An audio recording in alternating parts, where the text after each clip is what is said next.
Hello and welcome to part 2 of our solar installation, Let There Be Light. Hope you enjoy it. Alright, welcome back to part 2 of the solar power installation. And as people last night rightly pointed out, I'd ordered the wrong inverter. It was totally my fault. Being very ignorant to electricity and how it works, I find it to be some sort of witchcraft. So I didn't have any idea about what I was ordering, to be honest. But when it's come, the inverter there's nothing wrong with it, I don't think. It's just that it's a 110 output on it. It's made for the American market, I'm guessing, because they work off 110, I believe. And so obviously it's the wrong voltage.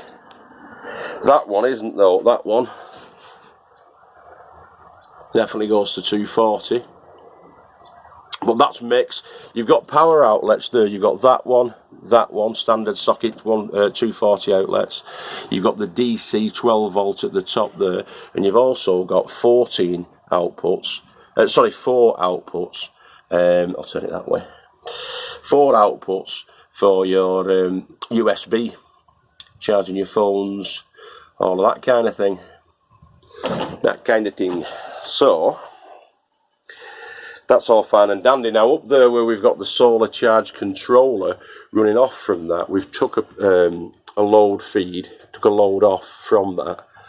And again on here you've got DC 12 volt and you've got your 2 USB ports there. It's more than enough for what I'm going to need on here, I'm guessing. And that's been all tucked away behind the board up to that light switch. And what that light switch does is turn on the lights. Now these ones were the I didn't go for the really super bright ones. I wanted the ones that were a softer light for nighttime use. I didn't want it too harsh in here. But they do pump out quite a few lumens. They're all LED. They cost about £1, less than £2 each. And as you can see there, they are wired in. They're all wired in. And it feeds off from that. And it's wired in behind from that into there. So again 12 volt, so that's coming straight out from there, and it's great, isn't it? The fridge is still going, as you can see there. You might be able to hear it, and that's keeping our drinks nice and cool. And that's what we're getting at the moment. It's very overcast today. It's not very sunny today. It's quite bright, but not sunny. And so the charge is 6.9 amps. The battery voltage is 13.6, so it's being maintained even though that's been on all night. So it's building up. We've got 12.5 coming out from there. We've got lights. So I'm just going to finish off and screw that back in now, that's board where we ran the cables behind it.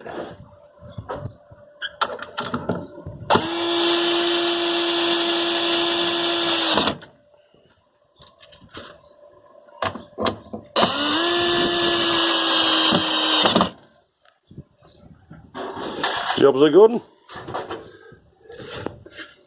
There's Miguel. So we're just running another 12 volt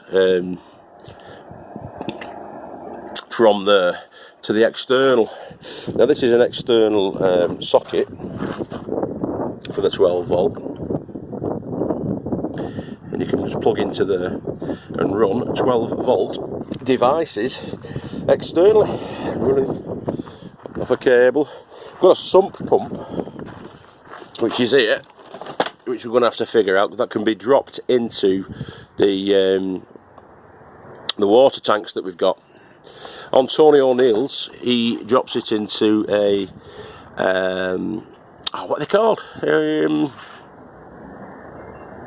on a sec. an IBC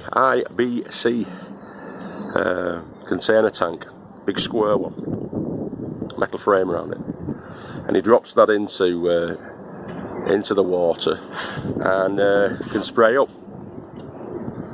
water everything up really quickly with it, like a hose. Use it like a hose. So that's an option for us now that we've got all the power in. I'm quite made up with the lighting system though, that's pretty good. We've got the fridge on the go. Obviously we can plug in to the sockets, the two sockets that are on the inverter. And as you can see there, we've got the two 12 volt cigarette lighter jobbies that you push in there. Charge up your phones, charge up all the electrical battery storage devices can be charged from that now. I need to get another battery, I think. It's never finished with me, is it, eh? I need to get another battery similar to that Super Bat, so we can run that in parallel and store more, maybe even get 2 more of those, and then we should be all set. Obviously in the winter time I'm not going to be needing to use that that fridge too much, I wouldn't have thought. So it can just be maintained and stored. On a cloudy day like this, as you've just seen, it's not drawing as much power from the solar setup as you'd expect. You would expect it wouldn't do really with a cloudy day, as opposed to a directly sunny day. But apparently the photovoltaic system works better when it's in cooler temperatures. So yeah, it shouldn't be too disefficient, even on cloudy days. We should be drawing some power down, charging up and storing in those batteries that power to be used as and when we need it. It's cool, it's really cool. So yeah, we should have more. At the moment we should have more than enough really there for what our needs are at the moment. What's that? No? Yeah? No? Yeah. So there you go. That's the solar setup. A bit dingy in here, isn't it? Let's turn the cabin lights on. Illuminated.